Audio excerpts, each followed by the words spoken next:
Our next install will be the Primitive Racing 316H stainless steel engine skid plate for the 24 Crosstrek Wilderness. So this is quite heavy, 20 pounds, and thick. This is heavy duty steel. See, it's about half of my fingernail thick, heavy, well made. This is a heavy duty skid plate. It comes with the instruction manual, the mounting hardware. This is for the radiator support, a longer bolt, washer, bolt nuts, and all that good stuff. So let's proceed. First step will be removing the existing plastic underguard. Right here comes with the factory skid plate. Look how thin this is. So thin compared to the Primitive Racing. So we're all gonna be removing this one. This is being held by plastic fasteners and a few bolts. Okay, let's start. The first step will be removing the plastic underbody tray or underbody guard right here, using a screwdriver to pry all these plastic fasteners around it.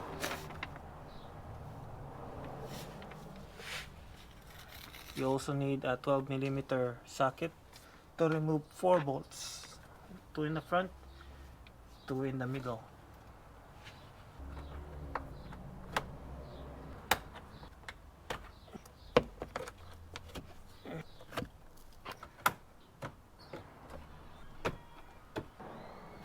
There is one fastener up here inside the wheel well, so it can be tough to pry it, but it's doable. It's right here on both sides. The next step will be getting our 12mm socket and loosen this bolt. Okay, stay away because debris might fall off.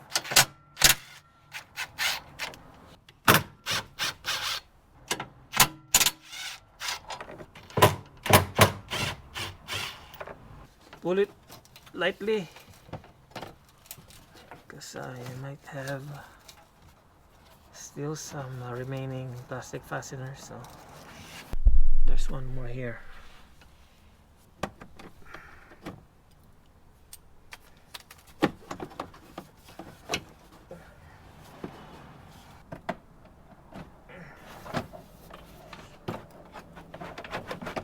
Slowly and carefully pull it out.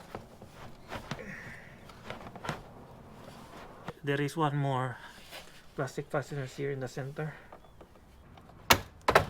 There you go. It's out. It's the oil pan, headers, sway bar. The radiator is quite big for a small car. What else is here? The engine with the boxer 2.5-liter engine. So the skid plate will be mounted here using the kit bolt. It's longer. These are the 2 ones that we are gonna replace. This one is a 2 for the radiator mount and 2 for the engine mount. So it comes with a longer bolt. So these 4 bolts will be replaced by these 4 longer bolts that comes with a skid plate M8. Next step will be removing this plastic bracket mounted on the radiator mount right on the side using a flathead screw. Push it on both sides.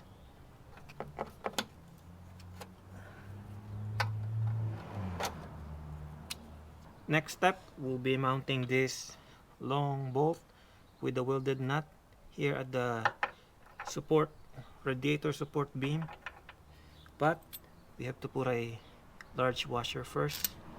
And my favorite again, a Loctite, just a damp. And we have to torque this one to 18 foot-pounds. Unfortunately, my torque wrench will not fit because the bolt is too long, so we'll just guesstimate.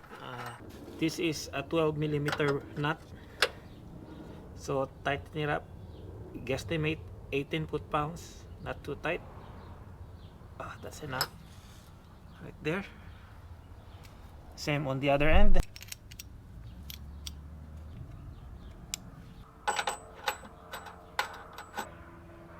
That's enough.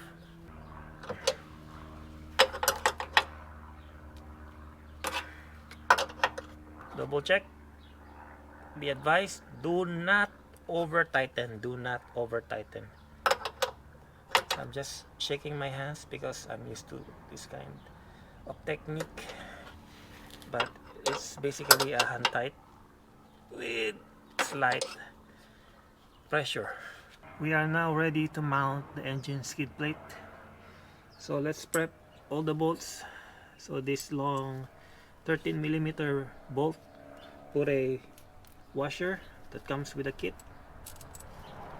This is self-locking, by the way, but for me, I use Loctite still because Loctite is my favorite. Nothing wrong if you Loctite everything. And this will be mounted over here, both sides. 13 to 15 foot-pounds, or if you have a small torque wrench, this one comes in inch per pound, so I'll be using 170 to 180 inch per pound torque spec. Okay, everything is ready. And again, Loctite. Nothing wrong with Loctite, just making extra sure. So the skid plate will be here, being held by the washer and the nut right in there. Again, the nut is self-locking, but I still use Loctite. It will be the difficult part because I'm by myself, and this thing is quite heavy.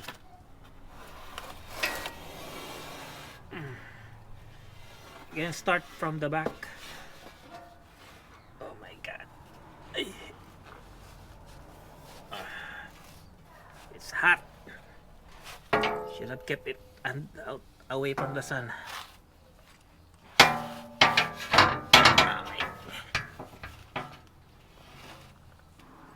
Aim for this one first. Yun.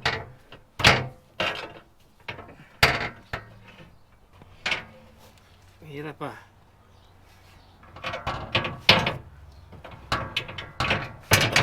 Yun. Na.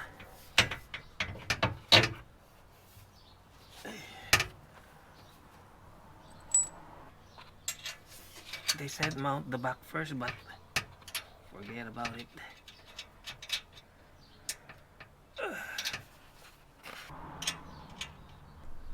Next one will be right here. And tight first.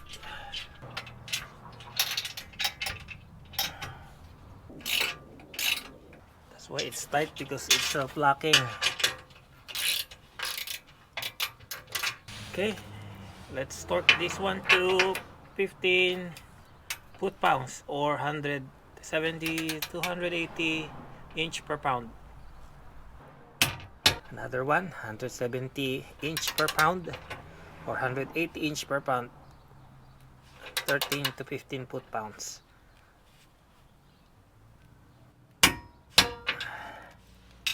One more.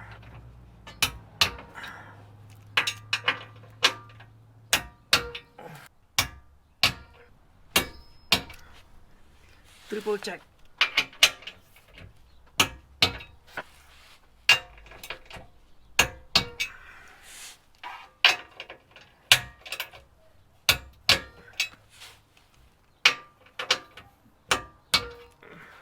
Good. Installation of engine skid plate by Primitive Racing is now complete. Rock solid. Thank you for watching. Now finally we are going to install the primitive mid armor, or also known as the transmission skid plate. So my mistake is you should install this one first before installing the engine skid plate, because there are two holes here that is being covered by the engine skid plate, so I have to take this one down. Anyway, there's only 4 bolts,